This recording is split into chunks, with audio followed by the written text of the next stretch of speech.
Vellangallur government UP സ്കൂളിൽ ജ്യോതിശാസ്ത്ര വർഷാചരണത്തോടനുബന്ധിച്ച് Galileo little scientist പ്രോഗ്രാമിന്റെ ഭാഗമായി വിദ്യാർത്ഥികൾക്കായി ഏകദിന ക്യാമ്പ് സംഘടിപ്പിച്ചു. സ്കൂളിലെ സർവശിക്ഷാ അഭിയാന്റെ ആഭിമുഖ്യത്തിലാണ് ക്യാമ്പ് സംഘടിപ്പിച്ചത്. വെള്ളാങ്ങല്ലൂർ പഞ്ചായത്ത് പ്രസിഡന്റ് ബീന മജീദ് ക്യാമ്പിന്റെ ഉദ്ഘാടനം നിർവഹിച്ചു. PTA പ്രസിഡന്റ് KV ഉണ്ണികൃഷ്ണൻ അധ്യക്ഷത വഹിച്ചു. പഞ്ചായത്ത് ക്ഷേമകാര്യ standing committee chairman Ravi Rajan master, KA Abdul Rasheed, Narayana master, Bhanupriyan master, Shamsuddin എന്നിവർ ആശംസകൾ അർപ്പിച്ചു. വിദ്യാലയങ്ങളുള്ള ഒരു പഞ്ചായത്താണ്.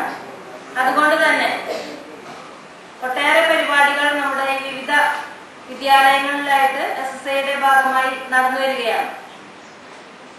SSIയുടെ മറ്റൊരു പ്രോജക്റ്റായ പഠന വീട് എന്ന രീതിയിലുള്ള ഒരു പ്രോജക്റ്റ് നമ്മുടെ വള്ളിവട്ടം സ്കൂളില് അടുത്ത ദിവസം തന്നെ അതിന്റെ ഔപചാരികമായ ഉദ്ഘാടനം നിർവഹിച്ചുകൊണ്ട് പരിശീലനം നേടിയ അവിടുത്തെ തന്നെ ഒരു